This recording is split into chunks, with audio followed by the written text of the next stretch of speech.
All right, guys, what's good? So in this video, I'm gonna be talking to you about some of the things that I struggle with in addiction recovery. I've kind of had this revelation lately that I've been talking a lot about the positives, a lot about the good stuff that can happen. I haven't really talked much though about the things I struggle with on a day-to-day basis. And I can see now that that might paint a picture that there's this mountaintop you can reach. To be honest, there isn't. And I have to work on things every single day.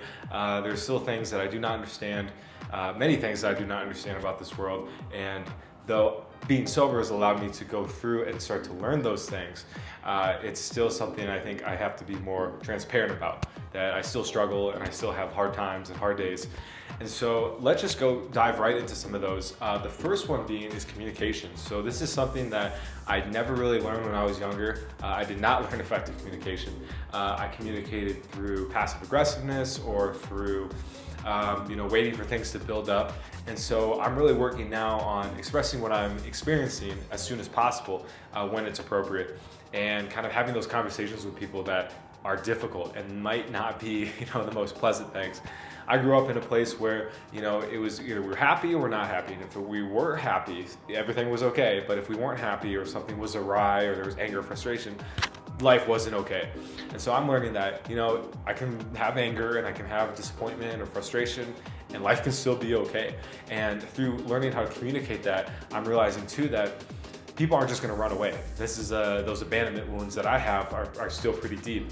And so this has been really helpful for me to realize that, okay, people are gonna be forgiving. We're adults here. Now it's important to hang out with the, healthy people that can understand that. However, it is a really important lesson. So something else I struggle with is addictions to other things. So yes, I may be off marijuana and alcohol and some of the big ones like caffeine and porn. However, I still have that compulsive and addictive urge to do certain activities, AKA watching TV. That's a big one for me. I'm a couple weeks off now, so I'm actually very proud of myself today.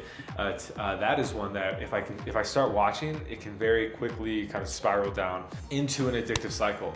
And instead of working or wanting to, hang out with people, all I want to do is watch TV. And that's a big red flag, and it's something that I'm actively working on.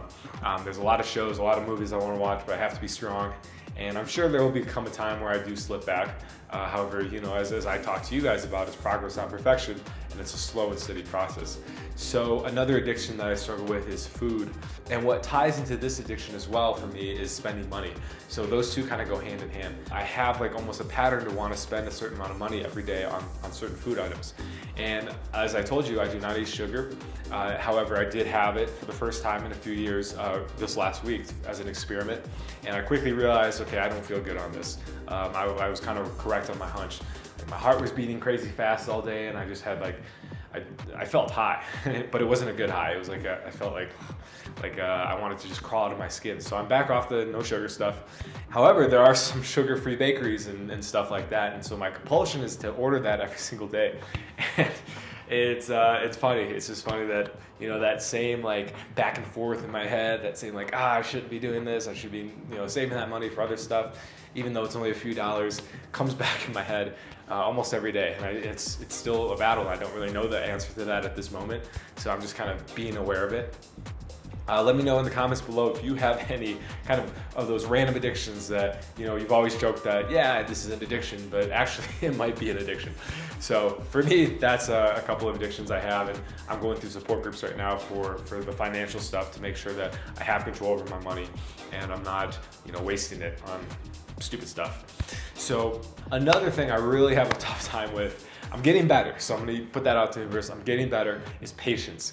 As you know, having that addictive personality, it's you want what you want it now, and I'm no different. When I have something that is very close and tangible, I want it right now. And as I've learned that isn't possible. Universe takes time, life takes time, things take time to build momentum, and it's been a great challenge. And it's funny because whenever I have a conversation with one of my recovery sponsors, at the end of each conversation, we can kind of just say, okay, I think the reason why you're having this issue is patience. Every single time. Always comes, I'm not even kidding, always.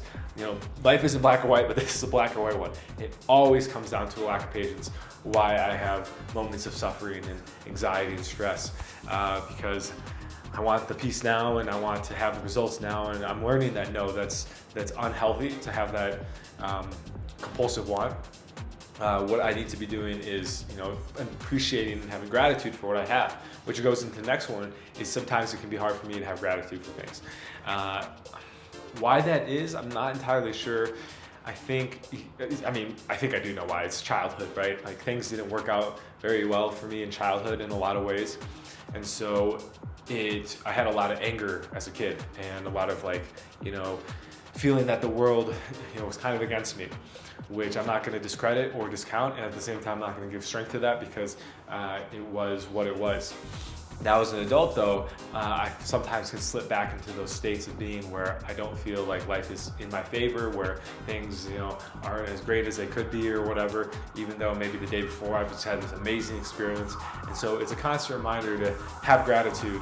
I can't be grateful all the time. I can practice once or twice a day, and actually I'm going to do that after this, so thank you for the reminder.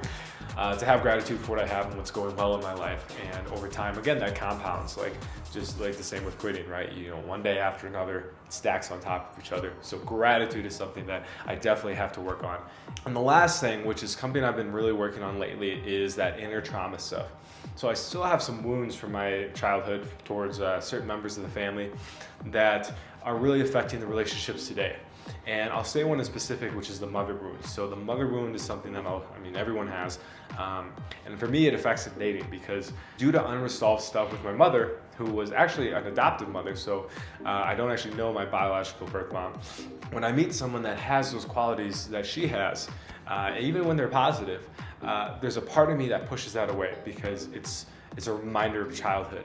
And so I'm having to dive deep and look at those areas that I still have pain over, and ideally, hopefully resolve them. I had a huge breakthrough last night, and I feel much better today about it. And I instantly saw the effect it had on the dating life, because I wasn't obsessing over this one person anymore, because that person had traits that reminded me of my mom. And now, because of the healing last night, I realized I don't need that validation that I was seeking from this other person, and I can give it to myself, and it's very freeing. So this is something that I'm going to be working on hard. I got a book about it. I'll drop the description of that book in the down below. It's going to be really powerful, just learning how to, I can't even remember what it's called because I just got it last night, but I've already read a chapter, and it's just like eye-opening, eye-bending experiences. So I think that's going to lead into the last one that I'm going through, is that sometimes I just got to put in a little more work towards that inner stuff, right? In the last maybe year or so, there's been moments where I've gotten complacent because I've done so much work already. I know though that I have to continue working on those deep, painful, emotional issues that still have an effect today in my life.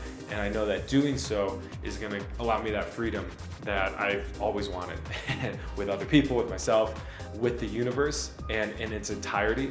And that's something I really am excited for, and I'm going to be patient for as I continue to do the work. So guys, thanks so much for tuning in today. Comment down below if you have any things that you're really struggling with in addiction recovery, or minorly struggling with, either or. And also, we have launched the Sobriety University community. You can hop in down below. It's only $10 a month, and you can connect with other like-minded people in recovery. And as always, I have Sober Living 101 coaching that you can book a call for down below as well. And I'll get to know you, get to see where you are in your journey, and if I can be of help to you in any way. I know accountability for me has been very important in staying sober and living a happy life, and so I'm excited to be able to provide that to you. So guys, talk to you in the next one. Peace.